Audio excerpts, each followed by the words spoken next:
Alors, ma première présidence d'AG depuis l'année dernière, voilà. Donc, je remercie les maires adjoints, Madame Fouque, Monsieur Canarozzo, Monsieur Pachou, d'être présents. Je remercie aussi des représentants des services municipaux. Voilà, je ne peux pas tous les citer. Je citerai Monsieur Hulou, qui est très très proche de nous et qui suit de très près tout ce que nous faisons. Monsieur Vaillé, bien sûr, qui est notre interlocuteur privilégié pour vous parler. Voilà, Monsieur Kuchida. Évelyne Gredin des archives, bien sûr. Voilà, ça m'a failli oublier. Bon, il y a, si je cite tout le monde, j'ai Monsieur Latreille, j'ai vu Monsieur Conan, j'ai vu... J'oublie quelqu'un. Voilà. Bon. Alex, on va dire. Oui. Monsieur Conan est même très généreux. Voilà. Et puis je remercie aussi les présidents d'associations, le Rincy, la CGL de Livry-Gargan, Bondy, Monsieur Lancin. Qui est-ce que j'oublie? Voilà, il y a Monsieur Gaillard. Alors, Monsieur Gaillard, vous avez peut-être vu en passant, il a amené ses éditions d'ouvrages sur les moulins sur le département. Et il a aussi travaillé, bien sûr, sur le moulin de la ville et le moulin de Savigny, qu'on trouve dans son livre, là, sur les moulins, qui est un des premiers livres, je crois. C'est pas... Oui, tout à fait. Voilà.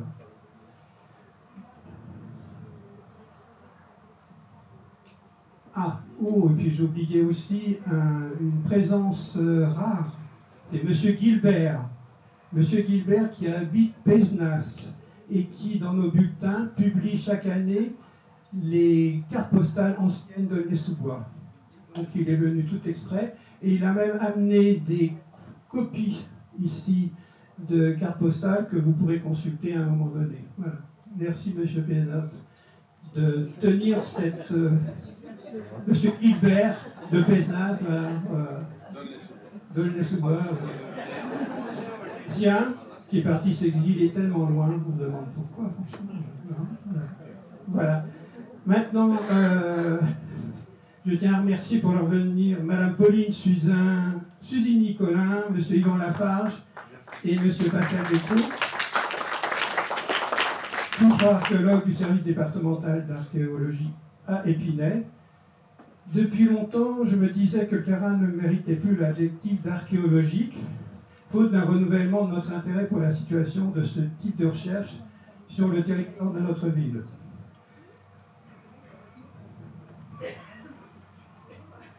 Bonjour.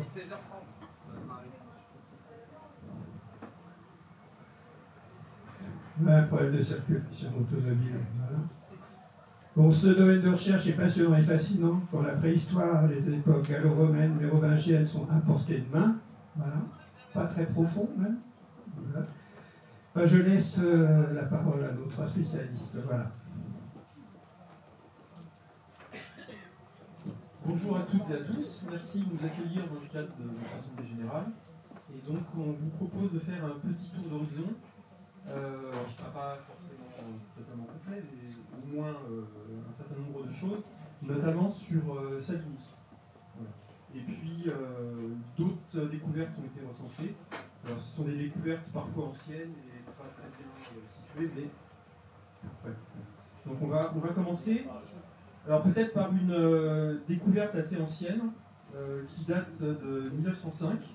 Et en fait, c'est Adrien Blanchet, dans le cadre de son traité des monnaies gauloises, qui indique la découverte d'un stataire d'or donc sur le territoire d'Aulnay-sous-Bois.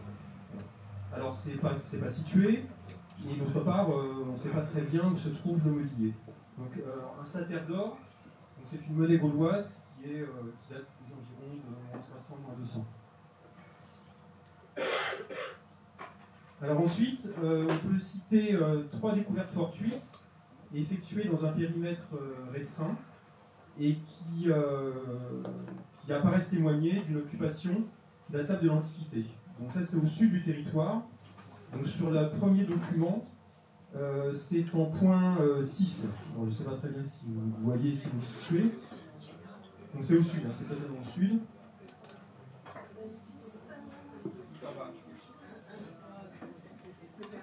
Alors en fait, donc le premier point c'est rue de Turenne. Alors en fait il s'agit, c'est lors de la construction en fait d'une maison vers 1925. Donc un trésor de monnaie en bronze aurait été découvert. Donc le dépôt aurait ensuite été fondu ou vendu au cabinet des médailles, on ne sait pas très bien.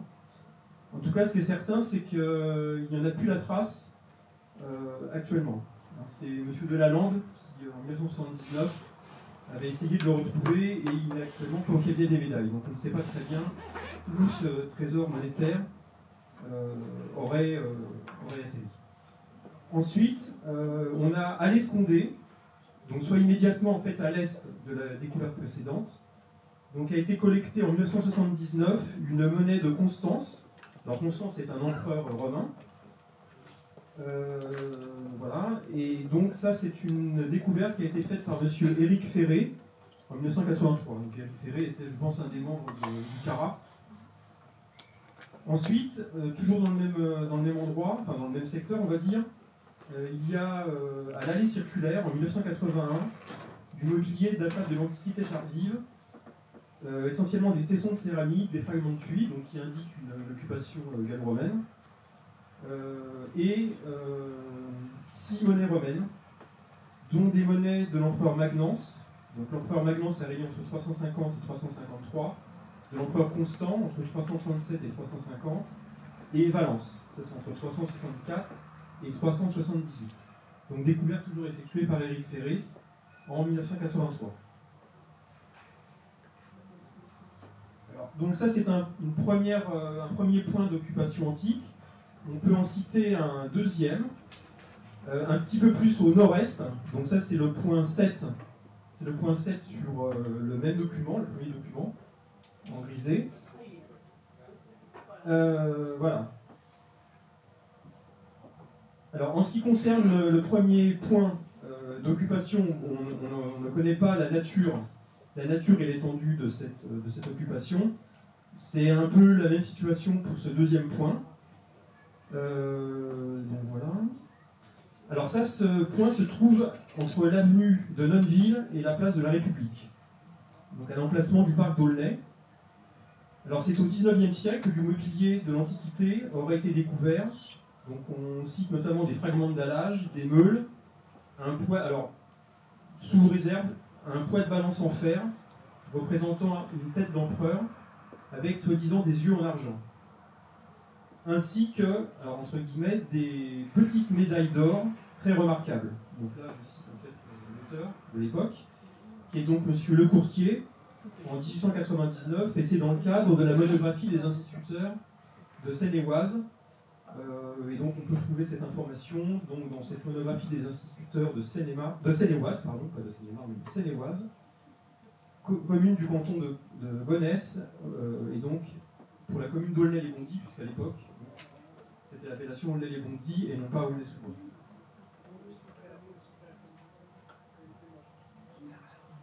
Alors ensuite, on va arriver au point le plus important, qui est Savigny.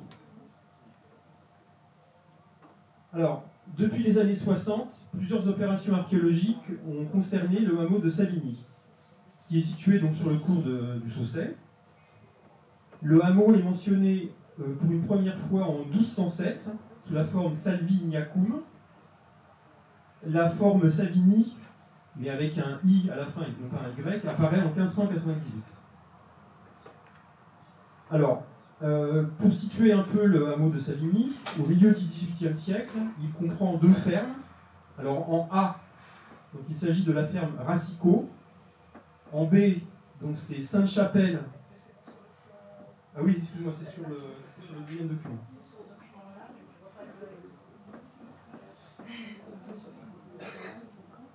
C'est sur le. Non, la ferme est tracée en Bordeaux. Ce sont les bâtiments de il devrait y avoir A et B de situer. Mais c'est peut-être en petit. La rue Robespierre passe ici. Alors. Ça, c'est la RN. Donc, alors sinon on peut aller peut-être sur l'autre document, ouais, qui est peut-être plus explicite. Donc en A, donc, je disais la ferme Racicot. En B, donc une autre ferme qui s'appelle Sainte-Chapelle et Hôtel Saint-Antoine. En C, le moulin de Savigny. En D, c'est la localisation supposée de la chapelle Notre-Dame. Donc le hameau est situé à l'emplacement d'une occupation proto-historique. Alors, quand je dis d'époque proto-historique, il s'agit plus précisément de ce qu'on appelle le second âge du fer, ou encore époque de l'Athènes. Donc c'est une période qui va entre moins 475 et environ au moment de la conquête romaine, c'est-à-dire vers moins 50. Alors, par ailleurs, il y a du mobilier antérieur qui a été découvert, donc notamment du second âge du fer ou encore époque du Hallstatt. Donc l'époque du Hallstatt, c'est entre moins 750 et moins 475. Voilà. Alors, il y a aussi l'attestation d'une occupation antique, puisqu'il y a du mobilier antique qui a été trouvé, mais aussi du Haut Moyen-Âge. Alors notamment en point, alors sur le premier document c'est en point 1 et sur le deuxième document c'est en point 8. Donc au nord-est du hameau, en 1969, un intervenant qui est Alain Bullard donc, a notamment amené la découverte d'une vingtaine de tessons de poterie non tournés à des cordes de mode horizontale, attribuables au Hallstatt. Donc c'est la période la plus ancienne pour les âges du fer. Alors ensuite, sur la première carte en point 2, et sinon sur le deuxième document c'est en point 1, donc au nord-ouest de Savigny, en 2006, un diagnostic archéologique qui a été mené par l'INRAP. Alors l'INRAP c'est l'Institut National pour les Recherches Archéologiques Préventives, et l'intervenant était Thierry Caparros.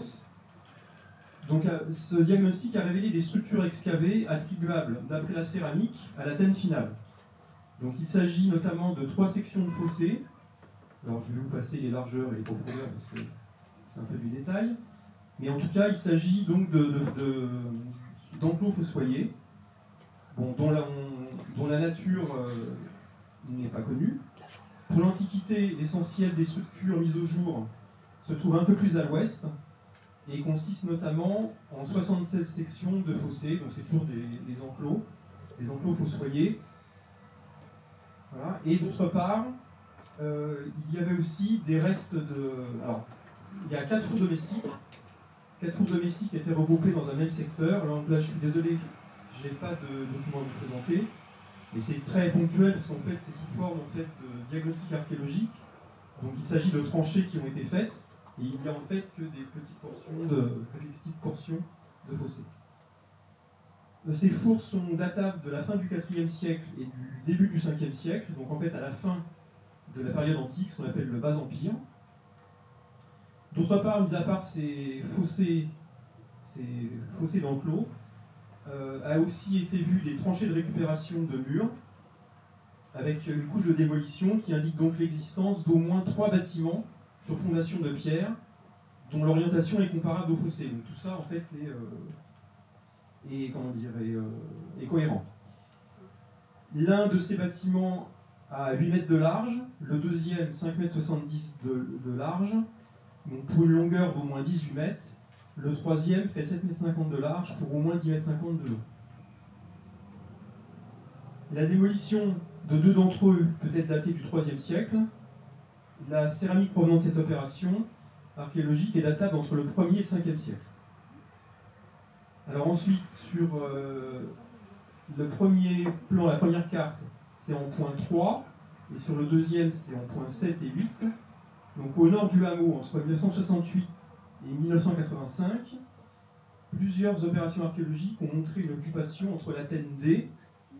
Alors l'Athènes D, en gros, c'est entre moins 150 moins 130, jusqu'à la conquête romaine. Donc une occupation entre l'Athènes D et le 5e siècle après Jésus-Christ. En 1968-1969, on trouve toujours le même intervenant qui est Alain Bullard, qui est beaucoup intervenu sur cette partie du territoire. Donc a découvert un mobilier archéologique dont la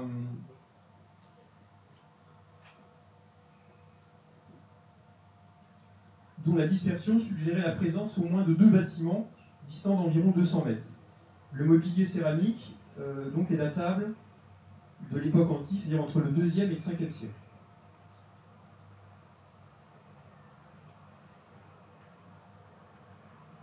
Alors on note aussi la présence de fragments, mis à part ces tessons de céramique, on note aussi la présence de fragments de tuiles et d'une monnaie en bronze romaine, mais qui n'est pas datée. Toujours dans le même secteur, en 1971, et toujours avec le même intervenant qui est Alain Bullard, après un décapage de la terre végétale, Alain Bullard donc, a repéré un fossé et puis une fosse à peu de distance de ce fossé. Quelques autres structures excavées mal caractérisées ont aussi été observées dans la coupe d'une tranchée de réseau, donc c'est pour l'installation de réseau. Le mobilier céramique collecté est toujours datable d'entre l'Athènes D, donc c'est l'Athènes finale, ou à la phase précoce de l'époque gallo-romaine. Donc on voit bien qu'il y a quand même une cohérence dans l'occupation du site, donc proto-histoire, antiquité et ensuite au Moyen-Âge. Toujours dans le même secteur, entre 1970 et 1975, des prospections au sol, réalisées là par contre par M. Delalande, ont livré un lot d'environ 200 tessons de céramique. Donc là encore, toujours du mobilier céramique datable de la période de l'Athènes et de l'époque gallo-romaine. En 1985, un autre intervenant qui est donc M. Henri Proux, donc, qui était membre de l'association JPGF, a découvert lui aussi des tessons de céramique datables de cette période de l'Athènes jusqu'au IVe siècle, avec notamment des fragments de sigillés d'argone décorés à la molette.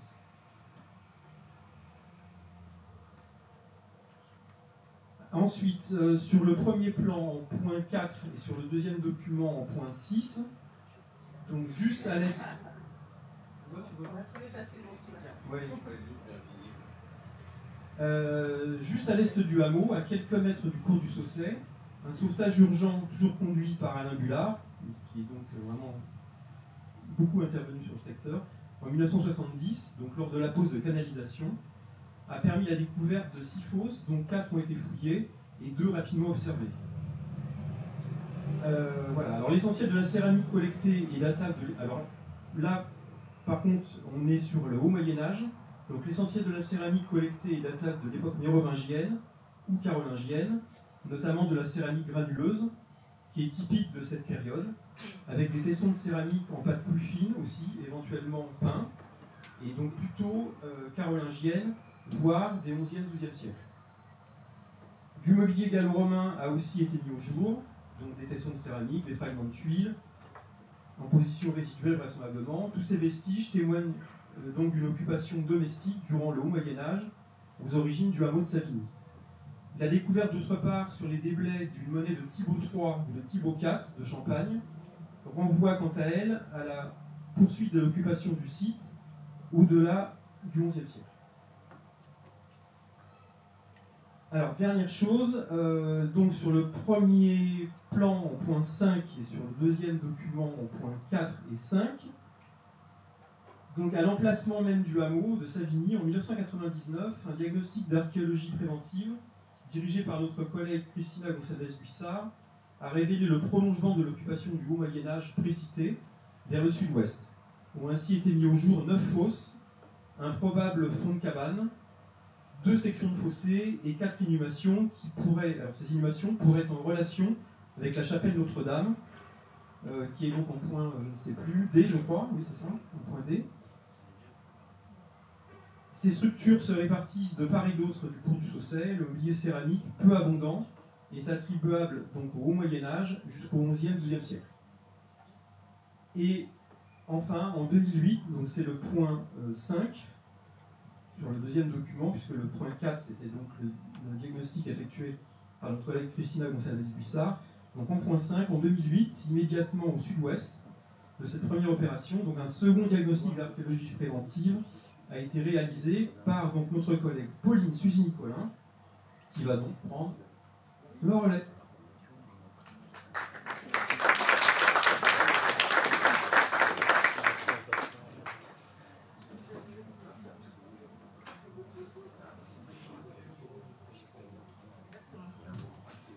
Donc voilà, je prends la suite de Pascal. Alors là, pour cette présentation, j'ai dû faire de l'archéologie. Non, je reste derrière. Donc oui, de l'archéologie, puisque c'est un diagnostic qui date de 2008, donc qui commence à remonter un petit peu. Et j'ai eu d'autres opérations depuis, donc j'ai dû me replonger avec bonheur dedans, parce que c'est un très beau site qui avait été mis au jour. Donc ce diagnostic archéologique a eu lieu du 22 septembre au 7 octobre 2008 précisément. Et pour commencer, je vais vous faire quand même un petit point sur la législation de l'archéologie en France, parce que c'est important aussi pour vous de comprendre la différence entre un diagnostic et une fouille. Donc les diagnostics ont été mis en place par la loi de 2002. Ces diagnostics sont réalisés avant l'aménagement de grands travaux, donc réseau ferré, routier, construction d'aménagements publics ou privés, ou même petits travaux. Et donc ils sont déclenchés au moment où les aménageurs déposent leur permis de construire. Donc c'est l'État, par le biais du service régional de l'archéologie, qui va prescrire des diagnostics. Alors pourquoi on prescrit un diagnostic sur une parcelle et pas sur une autre ? Tout simplement parce qu'on va regarder autour s'il y a déjà des découvertes qui ont été faites. Donc soit par le biais de découvertes anciennes, soit d'autres opérations d'archéologie préventive. Ces diagnostics sont menés soit par l'INRAP, donc l'Institut national de recherche d'archéologie préventive, soit par une collectivité habilitée. C'est le cas du département de la Seine-Saint-Denis, donc puisque le Bureau du patrimoine archéologique est habilité à faire des diagnostics depuis la loi de 2002. Donc en 2008, un permis de construire est déposé sur ce secteur du vélodrome d'Aulnay-sous-Bois. Donc sur le premier plan, on peut voir où nous sommes aujourd'hui et puis on voit le vélodrome. Puis sur la deuxième carte, c'est la localisation du diagnostic dans le secteur. Donc le projet à l'époque était d'aménager un gymnase sur ces terrains. Et donc nous sommes donc au centre de la commune d'Aulnay-sous-Bois, au sud de la RN2 et au sud-ouest du parc du Saussé. Donc dans ce secteur-là, nous avions déjà, comme mon collègue Pascal vous l'a montré, énormément de points qui nous montraient des occupations anciennes. Donc ces terrains font à peu près 15 500 m², donc qui est une grosse surface, et étaient divisés en deux lots de part et d'autre de la rue Robespierre. Alors, voilà, on l'a vu, donc sur la carte de droite, tous les petits points bleus ronds, ce sont les localisations de découvertes anciennes. Donc on voit quand même qu'il y en avait un certain nombre, depuis l'âge du fer jusqu'au Moyen-Âge. Et puis, il y a cette proximité de la ferme de Savigny, qui a attesté dès le XIIe siècle, et sur lequel ma collègue avait déjà fait un diagnostic. Donc c'est un vrai contexte très riche. Donc on a 2 emprises qui ont été diagnostiquées. Donc il y avait pas mal de contraintes techniques, puisqu'il a fallu faire un transfert de pelle mécanique, on ne pouvait pas circuler sur la chaussée. Les terrains n'étaient pas clôturés, ils servaient de raccourci aux collégiens à l'époque. Donc voilà, c'est le lot du préventif, mais c'est toujours des conditions d'intervention un peu particulières et pas forcément toujours faciles. Alors, on va commencer par le côté vélodrome, donc le lot B, qui est le lot où il y a eu le moins d'informations archéologiques qui ont été mises au jour. Donc on a réussi à atteindre le substrat marno-calcaire partout. Donc c'est l'objectif du diagnostic, c'est donc on fait des grandes tranchées et on va aller chercher donc soit les niveaux d'apparition des vestiges, s'il y en a, soit on va aller chercher le sol naturel sur lequel, enfin en dessous duquel aucun humain n'a jamais marché. Donc on est sûr qu'il n'y a pas d'occupation humaine ancienne. Donc c'est le cas sur cette partie du vélodrome. Mais ce substrat, on l'a atteint entre 2,90 m et 5 m de profondeur. Donc vraiment un niveau de remblai très important. Et en plus, c'était des remblais pollués. Donc des blocs de béton, de la ferraille. On peut le voir sur la photo qui est complètement à droite. Le remblai est très noir. Donc c'est assez caractéristique. Mais malgré tout, des vestiges ont quand même été mis au jour dans cette partie. Donc en raison de la très grande profondeur d'apparition des vestiges, je vous l'ai dit entre 2,90 m et parfois 5 m, une seule tranchée a fait l'objet de sondages. Alors, pour pouvoir la sonder, on a été obligé de l'élargir. Donc on a fait plusieurs largeurs de tranchées pour pouvoir fouiller dans le fond en toute sécurité.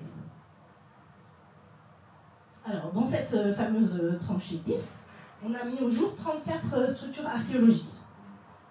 Sur ces 34, on en a testé 10. Pourquoi? Parce que l'objectif du diagnostic, c'est de caractériser les vestiges, c'est d'essayer de les dater et de comprendre leurs fonctions, mais en aucun cas de fouiller la totalité des vestiges, puisque peut-être que derrière, éventuellement, il y aura une fouille. Et donc les conditions d'intervention lors d'une fouille où on fait un décapage extensif sont beaucoup plus favorables à la compréhension des vestiges, et donc on ne va pas gâcher l'information archéologique en la fouillant un tout petit partiellement. Voilà. Donc pourquoi on n'en fouille qu'une petite partie? L'explication c'est ça. Donc sur ces 10 structures testées, enfin sur ces 34 structures en tout, on a des fossés, donc tous dans le même axe, nord-ouest-sud-est. On a un petit bout de fossé aussi qui fait un arc de cercle. Je ne sais pas si vous le voyez. Un peu en banane. On a des trous de poteaux, on a des fossés, des structures indéterminées malheureusement, et puis on a des fosses de plantation plus récentes. Voilà à quoi ressemble la tranchée 10. Donc vous voyez, elle a été élargie avec des paliers, et on a fouillé du côté des paliers. Donc les structures testées sont conservées sur entre 30 et 50 cm de profondeur. Donc c'est pas mal, mais c'est pas énorme. Elles ont livré de la faune, des scories, donc des restes de déchets de métallurgie, des tessons de céramique, essentiellement datés du Haut-Moyen-Âge, et puis quelques tessons résiduels gallo-romains du 1er siècle. Alors, hop. Donc, on va noter l'intérêt de la structure 142. C'est celle qui est tout en haut. Celle-là. Alors, elle a été testée jusqu'à 75 cm de profondeur, mais on n'a pas atteint le fond. Alors, comme elle était très circulaire, les bords bien droits, un comblement très riche en mobilier, on suppose que ça pourrait être un puisard. Voilà. Mais bon, on n'a pas la preuve pour l'instant. Donc, globalement, malgré tout, les structures ont quand même livré peu de mobilier. Alors, on bascule sur le Loa, donc c'est le secteur qui est à l'est. Et là, on a réalisé 5 tranchées. Donc c'est dans ce secteur que se concentre la plus grande densité de vestiges. On a environ 160 structures. Donc il s'agit essentiellement, comme pour l'autre côté, de fossés, de fosses. On a un fond de cabane avec des trous de poteaux et surtout des sépultures. Donc de ce côté, les structures sont encore moins bien conservées, puisqu'on a entre 10 et 40 cm seulement de profondeur pour les vestiges. Donc c'est beaucoup plus à raser. Donc ces comblements de structures ont livré des mobiliers allant de l'Antiquité à la fin du Moyen-Âge. Et bien entendu, on a une certaine quantité de structures qui n'ont pas livré du tout de mobilier, donc impossible de les dater. Alors là, voilà quelques vues de tranchées pour voir à quoi ça ressemble. Donc vous voyez, on trace à la bombe fluo les limites des structures quand elles apparaissent, pour ensuite pouvoir revenir les fouiller dans la journée ou dans la semaine. Alors, on va prendre l'exemple de la tranchée 3. On distingue une série de fossés parallèles.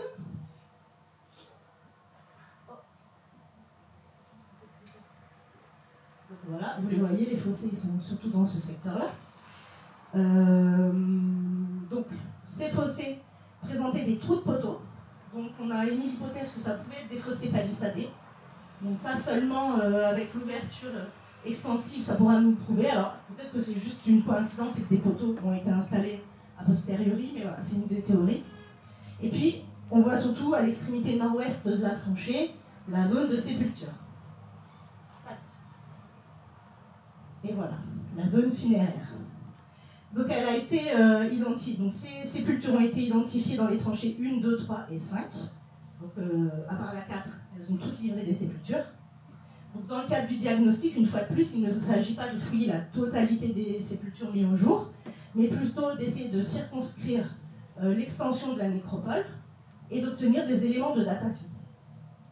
Donc on a fouillé 6 tombes sur place, et puis on a prélevé les ossements qui ont été étudiés par une anthropologue, l'objectif étant d'avoir des informations sur le sexe, l'âge au décès, d'éventuelles pathologies, et puis d'analyser les modes d'inhumation.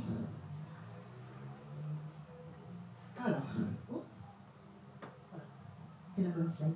Donc la sépulture 1 est inhumée dans une fosse oblongue. Alors vous avez le dessin, vous avez la photo qui a été prise sur le terrain et le dessin qu'on fait en post-fouille pour avoir une lecture un petit peu plus claire que ce qu'on peut voir sur la photo. Donc il est inhumé dans une fosse oblongue et relativement étroite par rapport à la taille du corps. Il est donc en décubitus dorsal, ce qui veut dire qu'il est allongé sur le dos. Il a la tête au nord-ouest. Ses membres sont alignés le long du corps et la position des ossements semble indiquer un colmatage assez progressif. Donc c'est un adulte de sexe masculin, donc il n'avait plus de dents conservées, donc pour avoir une estimation de l'âge c'était un peu plus compliqué, mais les peu qui étaient conservées, malgré tout, il y en avait quand même 2. Elles ont toutes marquées par une très très forte usure. Et comme il présente aussi des traces d'arthrose, on suppose que c'est un individu assez âgé. Donc, dans la tranchée 4, on a fait un petit ensemble de 4 tombes. La 1, 2, 3, non, la 2, 3, 4, 5. Alors. Donc la sépulture 2 est inhumée, et elles sont toutes inhumées dans des fosses oblongues, hein, donc je vous le dis à chaque fois, mais c'est la même chose. Également décubitus dorsal, donc lui il a un bras le long du corps et l'autre légèrement replié vers le ventre. Alors, c'est celui-là. Donc les observations, alors il a les membres inférieurs alignés et les pieds joints. Regardez bien ces pieds, c'est intéressant. Les observations permettent d'envisager un colmatage progressif et surtout d'émettre l'hypothèse d'un contenant étroit en matériaux périssables. Donc vous voyez l'effet sur ces orteils qui sont vraiment restés en position anatomique. Oui, c'est ça. Ils ont été maintenus au moment de la décomposition du corps par un élément, donc soit un linceul, soit éventuellement des chaussures, un élément en matériau organique en tout cas. Et c'est pour ça que les os sont restés vraiment dans la forme du pied. Donc il s'agit d'un adulte masculin de plus de 30 ans. Alors il a une faible usure sur les dents, mais il avait déjà perdu 3 molaires antémortem, donc avant sa mort. Et ces ossements présentent aussi des traces d'arthrose. C'est un caractère qu'on retrouve sur la totalité des adultes. Donc la sépulture 3, là, oui,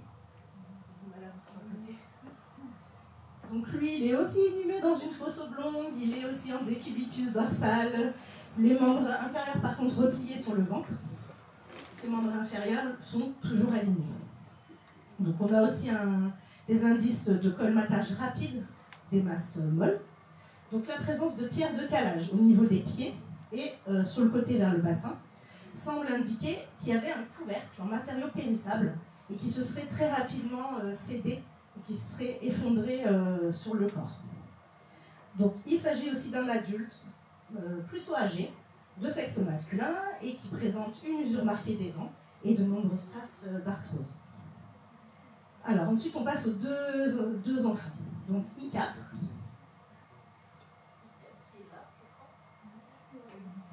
Donc lui il est aussi inhumé dans une fosse, mais on n'a pas pu trouver les limites au moment de la fouille, puisqu'en fait sa fosse a été recoupée par l'inhumation de I5. De I3, pardon. Donc, et puis il est très mal conservé, c'est une des caractéristiques des squelettes d'immatures. Donc lui aussi il est positionné sur le dos, la tête à l'ouest, et donc il s'agit d'un immature de la classe des 1-4 ans, donc c'est difficile après d'avoir des éléments plus précis, surtout vu son état de conservation, et puis de sexe indéterminé. Donc la position de ses ossements malgré tout semble indiquer qu'il était inhumé dans un petit contenant étroit. Et puis I5, c'est le deuxième immature, lui il repose dans une petite fosse dont on a vu les limites.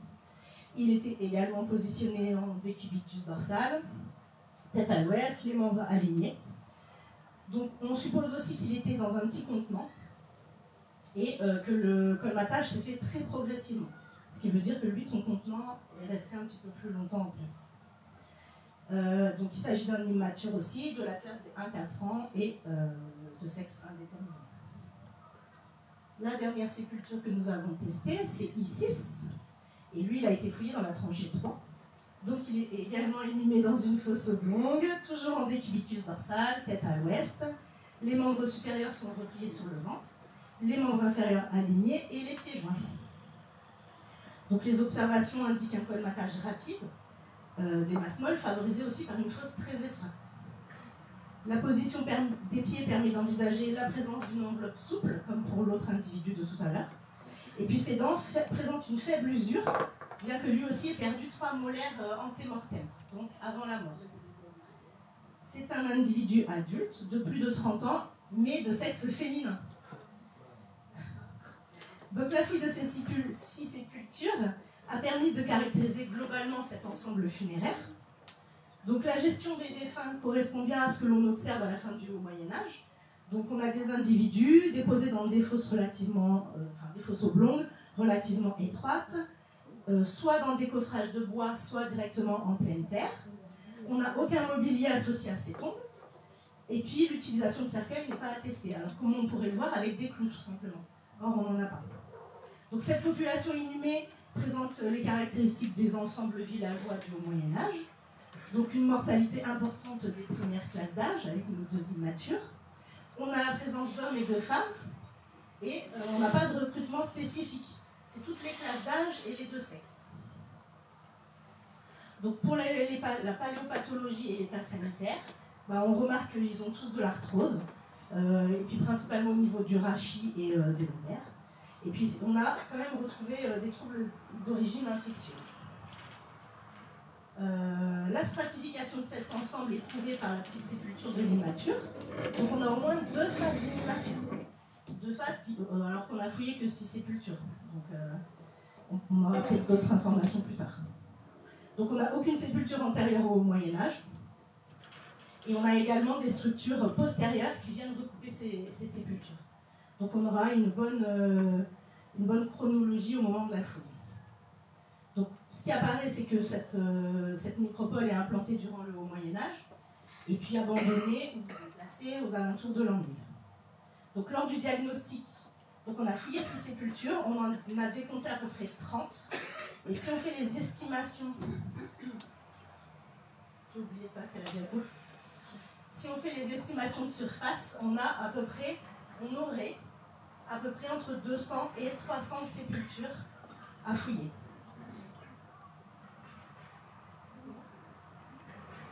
Mon collègue dit que c'est un petit cimetière. Ça fait quand même beaucoup de squelettes à fouiller. Oui, c'est un estimatif. Hein. Donc, c'est vraiment à prendre avec des pincettes. Ça peut être moins, mais ça peut être beaucoup plus. Et c'est souvent beaucoup plus. Donc en conclusion, alors on a plus de 210 structures qui ont été mises au jour pendant le diagnostic et 66 fouillées. Donc ces structures témoignent d'une fréquentation des lieux depuis l'Antiquité, avec une réelle occupation à l'époque carolingienne au moment de l'implantation de la nécropole, qui est donc estimée entre 200 et 300 individus. Donc le reste des structures, elles témoignent d'un habitat villageois qui perdure depuis le début du Moyen-Âge jusqu'à la fin du Moyen-Âge. Donc on a quand même quelques tessons de céramique non tournés, protohistoriques, qui se baladent. Et puis on a aussi des mobiliers, des fossés, eux, vraiment d'époque gallo-romaine. Donc voilà, on a quand même des éléments à mettre en lien avec ce qu'on connaissait déjà dans le secteur. Bien sûr, c'est l'occupation du Haut Moyen-Âge qui concentre notre intérêt, donc avec cet habitat rural. Et puis cette nécropole, donc, qui est datée plus particulièrement de l'époque carolingienne, d'après les éléments distingués. Et donc il est intéressant de remettre cette nécropole en relation avec les 3 sépultures isolées qui avaient été mises au jour par ma collègue en 1999, donc de l'autre côté, côté Savigny. Et puis il y a aussi la chapelle Notre-Dame de la Consolation, qui, si on regarde les cartes anciennes, serait vraiment au nord de l'emprise du diagnostic, alors dans une zone où on n'a pas pu faire de tranchées. Donc le rapport, lui, est passé donc, en CTRA, donc Commission territoriale de la recherche archéologique, et en fonction de ces résultats, une fouille d'archéologie préventive a été prescrite, donc en 2009. Donc contrairement au diagnostic qui est payée par une redevance due par l'ensemble des aménagements en France. La fouille, elle, est due par l'aménageur, puisque c'est le principe du casseur-payeur. Donc, puisqu'on leur a prouvé qu'il y avait des vestiges archéologiques, s'ils maintiennent les travaux, ils vont détruire ces vestiges, et donc c'est à eux de payer la fouille pour prélever les vestiges. Donc le projet de gymnase avait été suspendu, et les terrains sont restés tels quels jusqu'à aujourd'hui, puisqu'il n'y a aucun aménagement qui n'a été fait. Donc s'il y a un nouveau projet, ça va se réveiller, et c'est le cas effectivement, puisqu'en fait il y a une énorme ZAC de 110 hectares qui vient d'être... le permis de construire pour une ZAC de 110 hectares sur le secteur de Savigny vient d'être déposé. Donc 110 hectares, c'est très très vaste. Donc ça comprend les terrains qui ont été diagnostiqués en 2008, donc eux ne seront pas rediagnostiqués, parce que la fouille, elle, une fois qu'elle est prescrite, les terrains sont protégés indéfiniment. Donc la partie lot A, où il y avait la nécropole, va partir directement en fouille, puisque les éléments de mon diagnostic sont suffisamment probants. Côté ferme de Savigny, l'État a redemandé des diagnostics, puisque les résultats étaient un peu flous pour pouvoir prescrire la fouille, parce que pour prescrire la fouille, il faut des éléments très précis. Comme on vous l'a dit, hein, on estime à 200 à 300 squelettes, mais ça reste une estimation. Et donc côté Savigny, on n'avait pas assez d'informations, donc de nouveaux diagnostics seront prescrits. Et puis on a aussi des prescriptions qui sont tombées sur le quartier Mitry en Bourget et sur le secteur du Gros Sault. Mais a priori, ça sera des opérations qui seront menées par l'INRAP. Voilà, je vous remercie.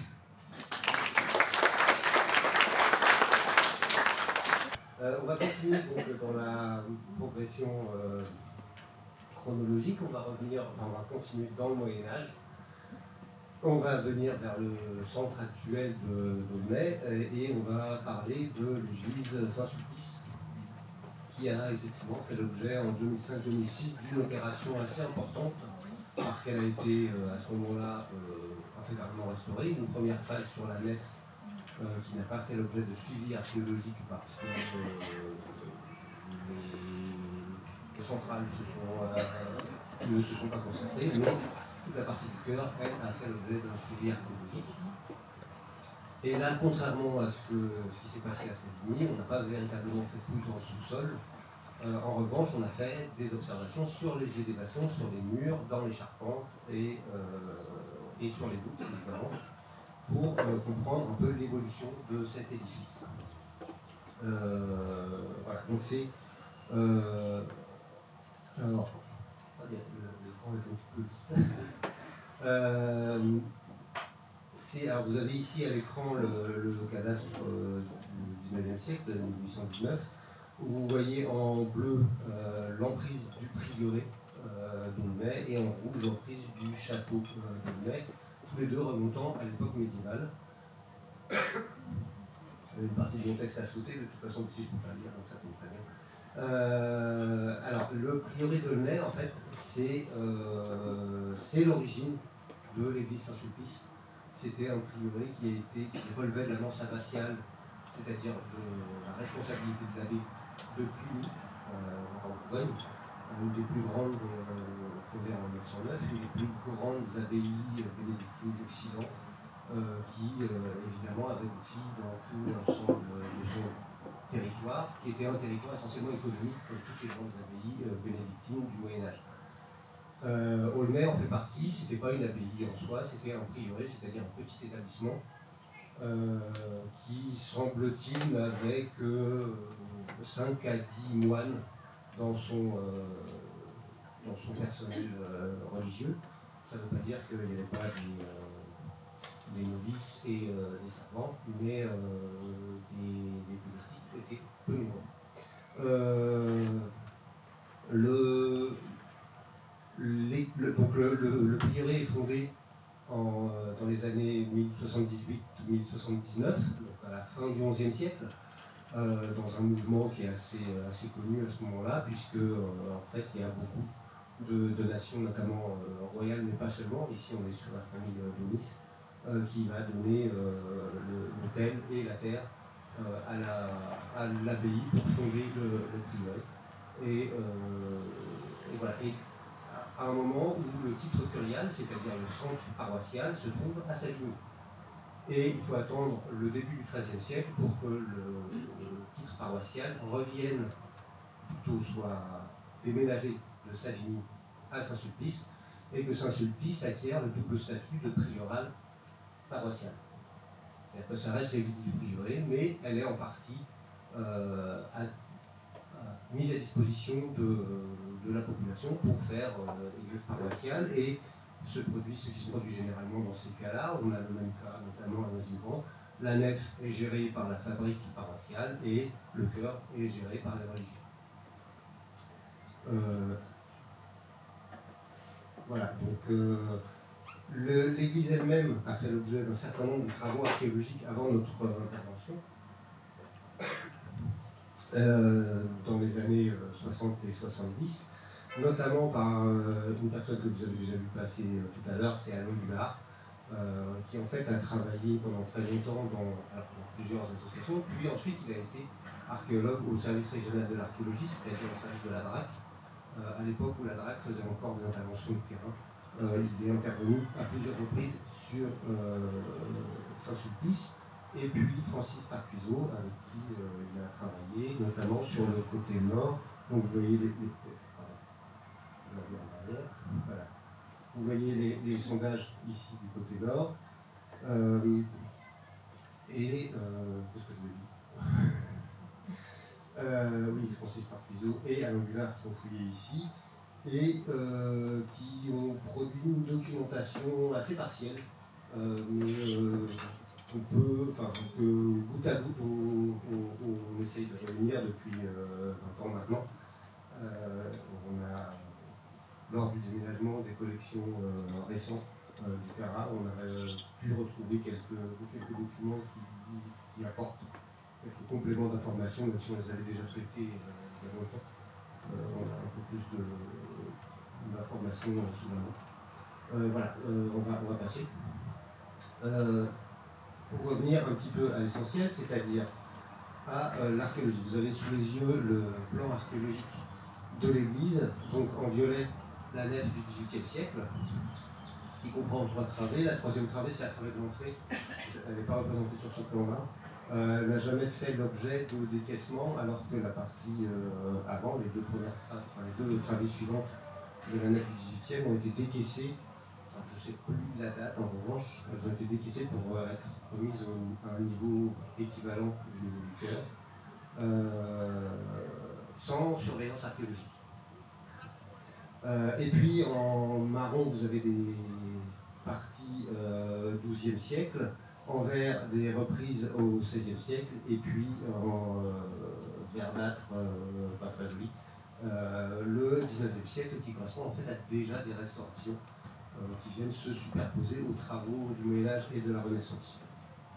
Ça nous donne un édifice caractéristique qui est un projet architectural qui est très ambitieux.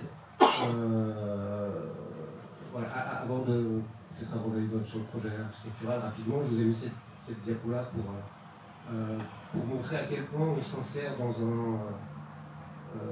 un contexte régional, c'est-à-dire qu'en fait, la pierre qui a servi à la construction sur les différentes périodes, toute la pierre de taille vient des carrières de Louvre, c'est-à-dire à une dizaine de kilomètres d'ici au maximum. En gros, on est vraiment dans un réseau de proximité. Donc c'est du calcaire lutétien à Orbitonites Rompuo, au Planetus pour les savants. C'est en gros, c'est un calcaire pur. Voilà, donc quelques images que je ne résiste pas de mettre pour rendre hommage à notre collègue Marguerite qui nous a quittés il y a 2 ans, qui a fait ses dessins, en fait, qui modélise un peu le mode d'assemblage pour le montage des piliers du Xe siècle Aujourd'hui, on fait ça rarement à la main, maintenant on fait ça avec des ordinateurs en général. Donc il mérite quand même d'être mentionné. Voilà, et puis pour revenir donc, au projet de l'église, donc une église priorale qui était le fruit, enfin qui était un projet significatif, ambitieux, qui comprenait probablement, alors au début je vais restituer 6 travées, mais c'est énorme, qui comprenait probablement 3 ou 4 travées, plus le chœur et le chevet, et dont on a retrouvé, en fait, vous voyez ici les traits rouges, les traits rouges et verts ici, qui correspondent en fait aux traits de construction de chaque travée avec l'installation de la fenêtre, qui sont reproduits en fait d'une travée à l'autre, dont on a retrouvé les vestiges en fait, sur cette travée-là, ces deux-là, étant évidemment remplacés par la construction du XVIIIe siècle. Et puis, vous voyez la travée du chœur légèrement plus haute, et légèrement, enfin, avec des appuis légèrement plus puissants, en fait, parce que elle devait porter vraisemblablement une tour-lanterne pour avoir un clocher, comme le clocher actuel, sauf que le clocher actuel a été décalé d'une travée. Plus au-dessus du chœur, il est au-dessus de la première travée. Et enfin, des éléments archéologiques, notamment grâce à Francis Arthuzo qui a mis en évidence cette abside du côté sud. On peut restituer son existence par symétrie, enfin une existence symétrique du côté nord, et on a une incertitude évidemment sur le traitement du chevet. Est-ce que le traitement du chevet au XIIe siècle était un chevet plat ou est-ce que c'était un chevet à abside? Les deux sont connus, les deux existent. Notamment, par exemple, pour reparler d'Osibrand, un chevet plat au XIIe siècle, on ne peut pas trancher en l'état des données archéologiques aujourd'hui. Voilà. Mais malgré tout, on peut quand même imaginer une morphologie qui ressemblerait à ça. C'est-à-dire, là en fait, c'est une église un peu particulière puisque c'est l'église de la Maladrerie, le voisin lieu à Beauvais, mais qui est parfaitement comparable avec, vous voyez, une nef assez courte, un chevet qui est de ce côté-là légèrement plus haut que la nef, et puis une tour-lanterne sur la croisée du transept. Donc on a très probablement ce type de morphologie constructive à Aulnay au Moyen-Âge. Voilà. Alors, pour finir, dernier élément particulièrement remarquable sur l'église d'Aulnay, c'est la qualité du décor sculpté qu'elle conserve. Ça relève du roman tardif d'Île-de-France, puisqu'on est dans les années 1140, et qu'on est à la même époque, grosso modo, que la construction le début de la reconstruction de la basilique de Saint-Denis, évidemment. Pardon. C'est ça, on est à la fin du roman, au début du gothique. C'est encore une période de transition et c'est encore une période où la décoration architecturale est très marquée par la tradition romane, pour le coup, et du coup, voilà, on va trouver un décor exceptionnel à Aulnay. Vous avez ici Daniel dans la fosse au lion. Pour rappel, c'est un épisode de l'Ancien Testament, vous le connaissez sans doute, hein, Daniel qui est servant du grand satrape, je crois, refuse d'obéir à un ordre absurde et donc il est condamné à être jeté à la fosse au lion et comme il est juif à l'époque, il est épargné par les lions qui lui posent la patte sur la tête en signe de bénédiction. Voilà, il a l'air tout étonné. C'est pas tous les jours que ça arrive. Et puis, alors évidemment, ce décor exceptionnel se développe. Hein. Vous avez ici des sphinx qui sont affrontés, enfin, à la fois affrontés et adossés, puisque c'est un chapiteau à 4 faces.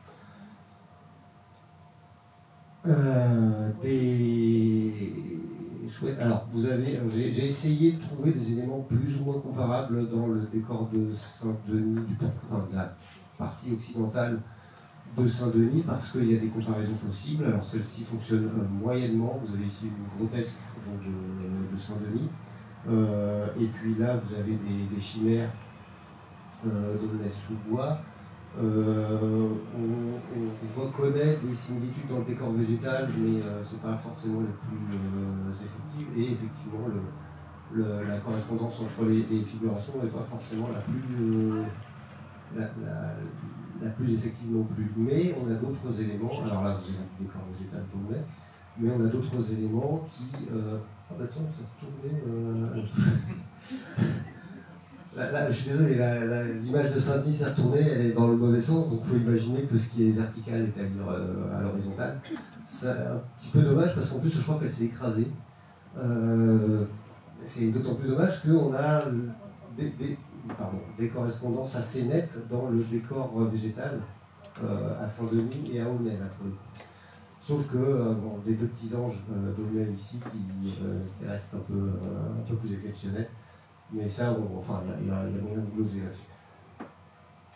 Voilà, d'autres exemples, avec des correspondances plus ou moins fixes, mais on voit bien qu'on est dans la même idée globalement, avec les mêmes types aussi de traitement des impostes, au-dessus des corbeilles des chapiteaux, avec des mineurs complexes, Aulnay-Saint-Denis, et puis sur les bases également, puisque on a cette figure monstrueuse à Aulnay, celle-ci qui est un peu cassée, mais qui est quand même, vous connaissez des dents pointues ici, puis des yeux malignes là, à Saint-Denis. Évidemment, je ne risque pas à vous remontrer Donald Duck, pour ceux qui ne le connaissent pas. Donc, un Donald du XIIe siècle, bien sûr. À Aulnay. Des petits personnages de Saint-Denis que j'aime bien montrer parce que en fait, ils étaient inconnus vu qu'ils ont été enterrés au XIIIe siècle lors du rehaussement des sols. On les a découverts lors de la fouille, donc voilà. Mais tout ça pour dire que les bases au XIIe siècle portent des décors également extrêmement riches et que c'est un vocabulaire en fait qu'on va retrouver de façon assez systématique. On retrouve des choses très similaires à Sens également, ce que j'avais mis dans le rapport à l'époque. Voilà, et enfin on a des petits diables. Donc celui-ci est à Aulnay, celui-là est à Saint-Denis. Vous voyez qu'ils ont la même coiffure. Ils font la même chose avec leur bouche. Lui, il est en train de mordre le barreau de l'imposte. Celui-là, il est en train de cracher des rinceaux. Finalement, c'est assez proche. Voilà, donc on est dans le même vocabulaire. Pareil pour le traitement des voûtes. Ici, à Aulnay, on a... alors, une voûte un peu particulière, et d'ailleurs peut-être la preuve de quelque chose encore assez expérimental, puisque en fait on a un rouleau principal dans les nervures, qui est doublé d'un côté d'un rouleau comment ça s'appelle en relief, et de l'autre côté, paradoxalement, il est doublé d'un rouleau en creux, c'est-à-dire qu'au lieu d'avoir le rouleau, on a un cadet. Donc ça fait une nervure dissymétrique, ce qui est finalement très rare dans ce type de construction, et certainement le fait qu'on est encore dans quelque chose d'expérimental dans la construction du modèle architectural. À Saint-Denis déjà, on n'a plus la même chose, donc on a peut-être des éléments même qui pourraient remonter au début du chantier, au moins au début du chantier de Saint-Denis. Voilà, on est vraiment dans quelque chose qui finalement chronologiquement est très serré, beaucoup plus serré que ce que je pensais à l'époque. Voilà. Et enfin, dernier élément, les marques de tailleurs qui ont été retrouvées à Aulnay. Donc à Aulnay, on en a une vingtaine. À Saint-Denis, on en a 400. Donc ils étaient vraisemblablement beaucoup plus nombreux. Il y avait certainement aussi beaucoup plus d'argent. Mais on retrouve quelques correspondances. Donc là encore, on a très certainement des éléments d'un chantier qui a fonctionné en même temps que Saint-Denis. Donc j'ai écrit un titre dans la mouvance de Saint-Denis, mais on est peut-être même dans un lien direct entre les deux constructions. Et voilà, j'en termine et je vous remercie.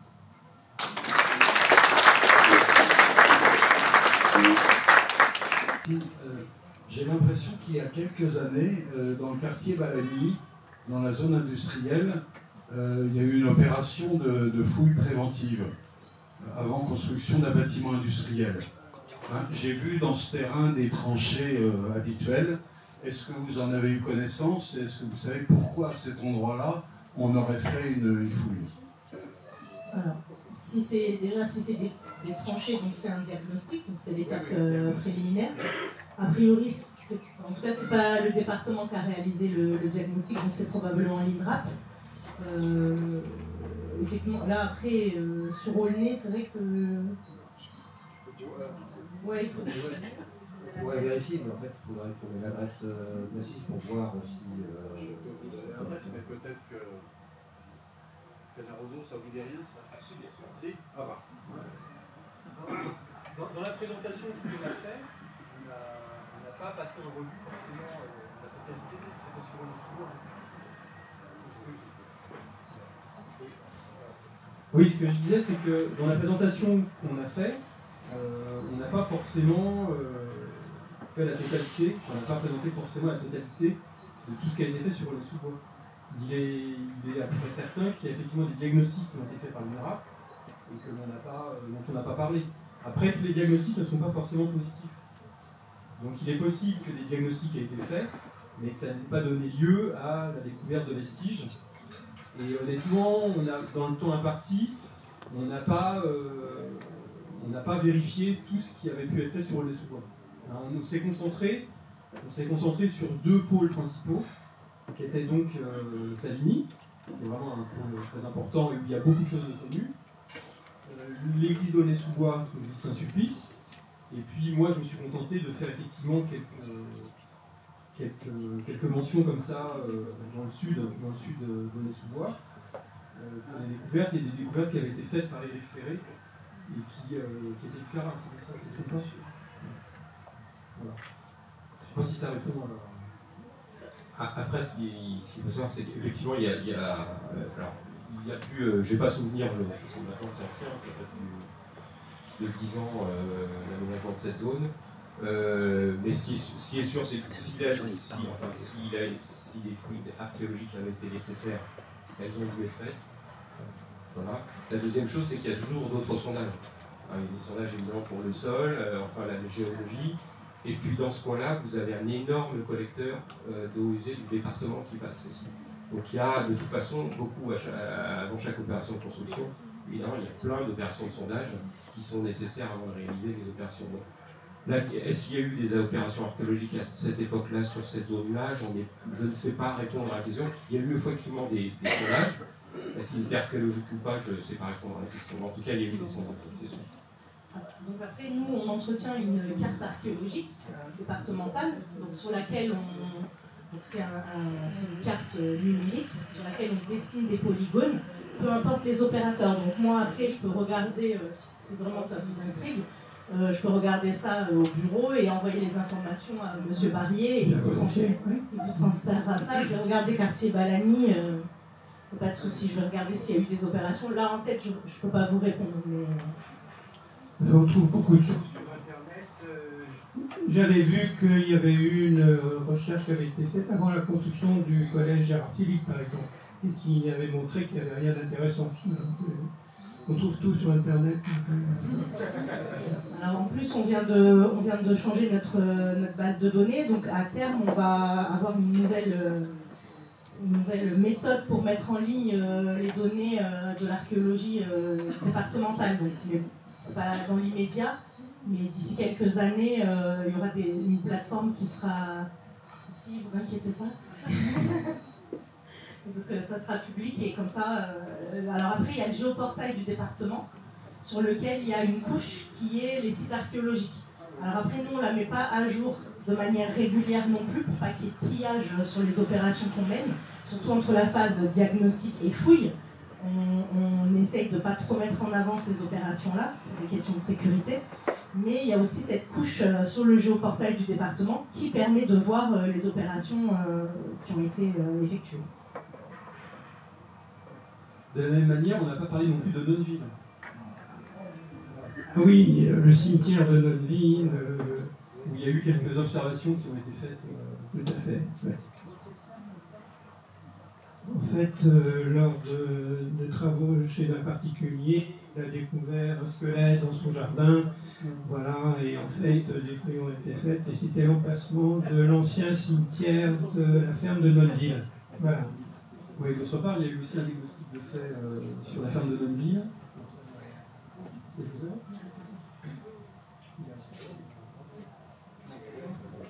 Au moins 15 ans, oui. Bon, les ossements ont été placés dans le nouveau cimetière d'Aulnay.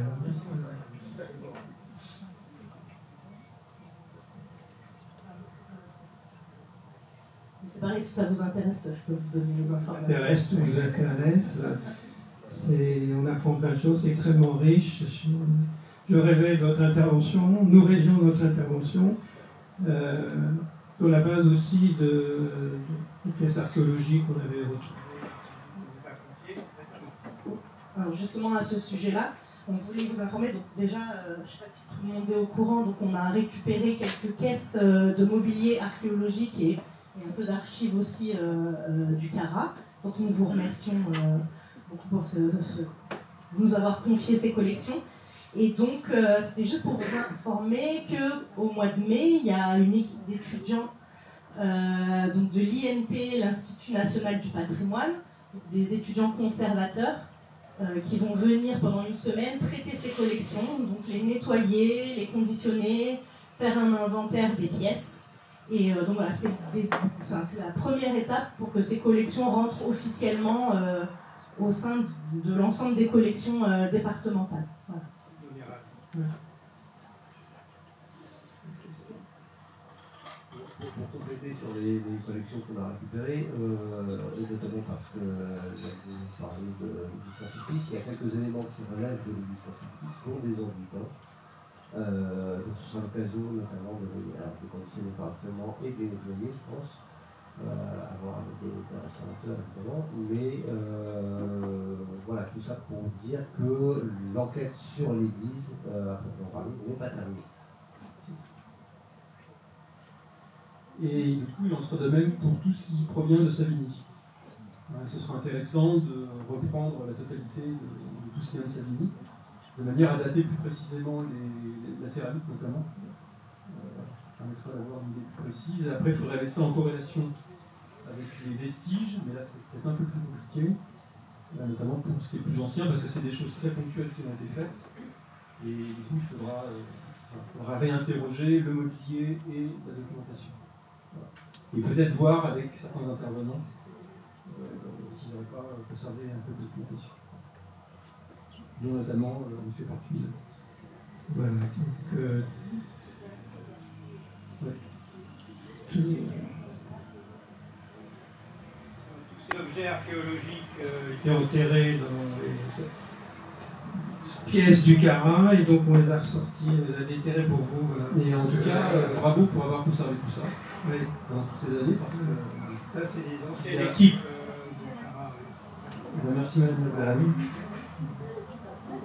l'équipe actuelle, mais on reprend un peu le flambeau depuis notre jeune âge. Quelle question je ne sais pas si ça marche.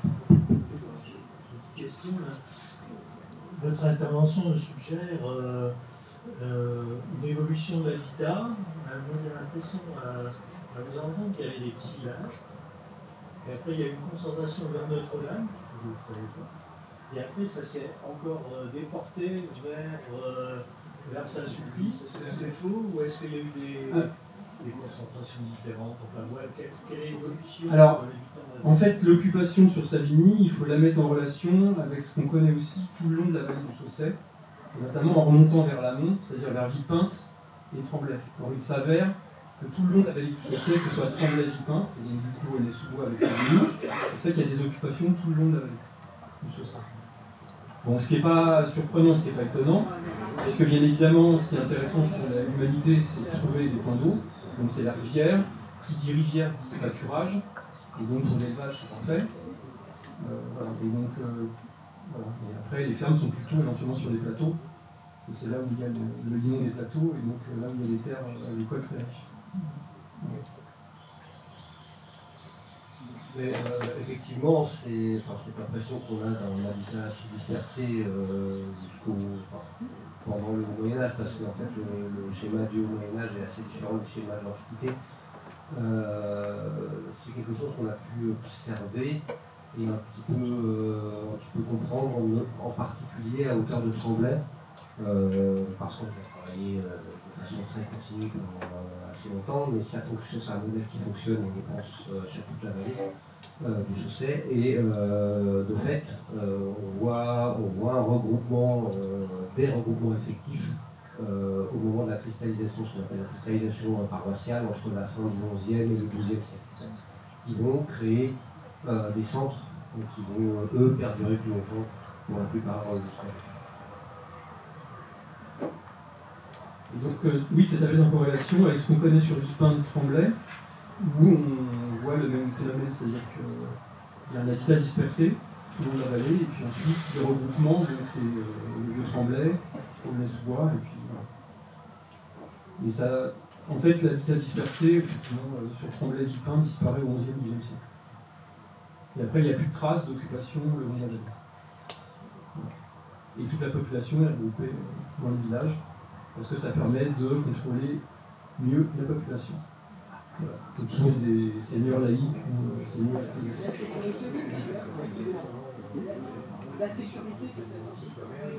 Ils se réunissent autour du château. Voilà. On imagine aussi que la population se déplace vers le château et l'église.